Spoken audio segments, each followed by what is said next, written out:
और आइए बात करते हैं छत्तीसगढ़ के चुनावी रण की। आज छत्तीसगढ़ विधानसभा चुनाव के दूसरे चरण के लिए नामांकन का आखिरी दिन है और इस आखिरी दिन छत्तीसगढ़ के सबसे बड़े नेता का नामांकन होना है। सही समझे आप, मैं मुख्यमंत्री भूपेश बघेल की बात कर रही हूँ। नामांकन के लिए निकल गए मुख्यमंत्री भूपेश बघेल। तस्वीर देख रहे हैं आप, पत्नी ने सीएम भूपेश बघेल को तिलक लगाया। जो दुर्ग है वहां की पाटन सीट से प्रत्याशी हैं भूपेश बघेल। बीजेपी ने वहां से विजय बघेल को सीएम का मुकाबला करने के लिए चुनाव मैदान में उतारा है। तो छत्तीसगढ़ एक ऐसा राज्य जो 2018 में 15 साल के बाद कांग्रेस के हाथ में आया था और कांग्रेस इसे इस बार भी अपने हाथ में ही रखना चाहती है। और दूसरी तरफ बीजेपी जो हर हाल में कांग्रेस से यहां सत्ता छीनना चाहती है। छत्तीसगढ़ में कैसे बड़े नेताओं का जमावड़ा लगा हुआ है, कैसे एक दूसरे पर हमले हो रहे हैं, जरा वो सुनिए पहले। आप बताइए, चावल घोटाला किया कि नहीं किया बघेल ने? आप बताइए, कोयला घोटाला किया कि नहीं किया बघेल ने? आप बताइए, शराब घोटाला किया कि नहीं किया? आप बताइए, उन्होंने ये गोठान का घोटाला किया कि नहीं किया? ऐसे घोटालेबाज सरकार को रहने देना है क्या? रहने देना है क्या?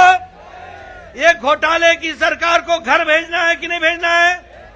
इनको घर भेजो और इनको काम दो ताकि पंडरिया का विकास हो सके, इसकी आप चिंता कीजिए। अब मैंने 20 साल राजनीति में काट लिए हैं। दो ही तरीके की होती हैं। एक सरकार होती है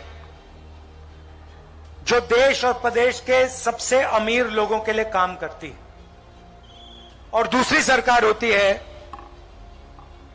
जो देश या प्रदेश के किसानों, मजदूरों, छोटे व्यापारियों, युवाओं, बेरोजगार युवाओं के लिए काम करती है।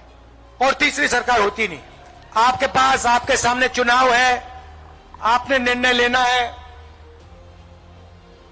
कमल का बटन दबाओगे, अदानी जी की सरकार बनेगी, एयरपोर्ट, पोर्ट सब उठा के ले जाएंगे, आपकी जमीन छीन के ले जाएंगे। तो नामांकन का रण आज किसका बनेगा समीकरण? भूपेश बघेल की ललकार, फिर एक बार कांग्रेस सरकार। तस्वीरें भी जरा दिखा देते हैं आपको किस तरीके से आज नामांकन भरने की आखिरी तिथि है। और ये तस्वीरें आपके सामने दुर्ग के पाटन से नामांकन दाखिल करने के लिए निकले हैं छत्तीसगढ़ के मुख्यमंत्री भूपेश बघेल को आप देख रहे हैं। कुछ देर पहले तस्वीरें हम आपको दिखा रहे थे, पत्नी ने बाकायदा उनका तिलक किया। और ये जो तस्वीरें हैं वो अपना पर्चा भरने के बाद बाहर निकल रहे हैं दफ्तर से, उस समय की ये तस्वीरें आपके सामने हैं। तो पाटन में तो फाइट बघेल वर्सेस बघेल, लेकिन कुल मिलाकर अगर छत्तीसगढ़ की बात की जाए तो छत्तीसगढ़ में कांग्रेस मॉडल की काट लगता है बीजेपी ढूंढ पाई या नहीं? देखिए रोमाना जी, एक बात आपने जो कही थी शुरू में कि छत्तीसगढ़ जो है 18 इतने सालों के बाद मिला कांग्रेस को जी। कांग्रेस इसको खोना नहीं चाहेगी जी।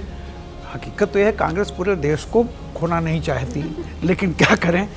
रही बात छत्तीसगढ़ की, तो निश्चित तौर पर बघेल ने वहाँ देखिए अपनी ऐसी इमेज बनाई है कि वो बीजेपी पर भारी पड़ते हुए दिख रहे हैं। और मैं इसको कांग्रेस पार्टी की बात नहीं करता हूँ।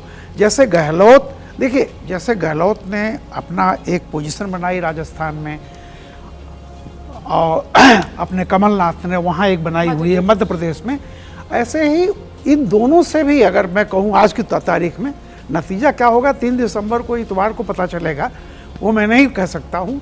लेकिन निश्चित तौर पर ये बघेल ने, कांग्रेस के जो हैं, इन्होंने जो वहाँ पे काम किए हैं उसकी बहुत तारीफ हो रही है। उसको कोई घोटाला वोटाला जैसे भी कह रहे थे, तो जो देखिए मीडिया के जो आता है, जो लोग वहाँ जाकर के देखते तो हैं, वही बघेल मॉडल है ना? एक कांग्रेस मॉडल की बजाय छत्तीसगढ़ में बघेल मॉडल है। जो छत्तीसगढ़ का जो सम्मान है ना, जिसको कहते हैं ना अस्मिता छत्तीसगढ़ की, बिल्कुल छत्तीसगढ़िया सबसे बढ़िया वाले। सबसे महत्वपूर्ण ये है कि भूपेश बघेल बहुत कुशल नेता हैं। वो वहाँ पे सत्ता, संगठन और मतदाता, ये तीनों को बहुत बेहतर तरीके से मैनेज करके चल रहे हैं। सत्ता में टी सिंहदेव के 2.5 साल के बाद पारी आने के बाद भी उन्होंने केंद्रीय नेतृत्व पे ऐसा दबाव बनाया कि वो परिवर्तन नहीं कर सके। संगठन में वो अपने हिसाब से सारे लोगों को मैनेज करके चल रहे हैं। और मतदाताओं के लिए उन्होंने ओबीसी और आदिवासियों का एक बेहतरीन वहाँ पे सामंजस्य बना के रखा है। साहू, पटेल और आदिवासी, ये तीनों जो है वोट बैंक वहाँ ज़्यादा संख्या में है। और भूपेश बघेल पिछले 5 साल में इस वोट बैंक को बेहतर तरीके से संभाल के चल रहे हैं और इसी वजह से भारतीय जनता पार्टी चाह के भी आगे नहीं बढ़ पा रही। तो हर तरफ वो बैलेंसिंग एक्ट में माहिर भूपेश बघेल और रास्ता कांग्रेस का आसान। जी हाँ, देखिए भूपेश बघेल, मेरी उनसे कई बार बात हुई, कैरम बहुत अच्छा खेलते हैं और जो आधिकारिक उनका घर है मुख्यमंत्री का, वहाँ उनके परिवार का कोई नहीं रहता, उनका कि हम उनको यहाँ रखना ही नहीं है, यहाँ आने से गंदगी होती है। इस तरह से छवि उनकी बनी हुई है भूपेश बघेल की। भूपेश बघेल महत्वपूर्ण है बहुत, और जिस तरह की बात बाकी पैनलिस्ट कर रहे हैं मैं सहमत हूँ। जिस तरह की छवि उन्होंने बना ली है उसमें उन्होंने कहा कि मैंने आरएसएस प्रमुख को लिखा है कि आइए और देखिए हम लोग कौशलाएँ कैसे चलाते हैं, यानी बीजेपी के पिच पर उतरकर बीजेपी की तरह से खेल रहे हैं। वो बीजेपी के पिच पर उतरकर कांग्रेस बहुत अपना खेल दिखाती है, पर वो उन्हीं का खेल उनको दिखा रहे हैं। दूसरी जो बहुत महत्वपूर्ण बात है कि कांग्रेस में बहुत दिनों के बाद, चाहे उत्तर प्रदेश में वीर बहादुर सिंह हो या आंध्र प्रदेश में वाईएसआर हो, उस तरीका एक नेता आया है कांग्रेस पार्टी में, यानी एक ऐसा नेता जो जमीन से जुड़ा हुआ है, लगातार दौड़े करता है। और 2024 में रोमाना, क्योंकि अगर ओबीसी की बात हो रही है तो ओबीसी जो मुख्यमंत्री हैं, चाहे सिद्धरमैया हों, बघेल साहब हों या गहलोत हों, उसमें राजस्थान में मुश्किल लग रही है, लेकिन अगर ये जीतते हैं तो एक बहुत बड़ा चेहरा होंगे 24 के चुनाव में। अगर कांग्रेस को ये लगता है कि नजर आएंगे, और वो पहले भी नजर आए, जिस तरीके से उत्तर प्रदेश विधानसभा चुनाव, वहां पर भी प्रियंका गांधी के साथ अगर कांग्रेस का कोई बड़ा चेहरा मुख्यमंत्री के तौर पर नजर आता था तो वो यही भूपेश बघेल।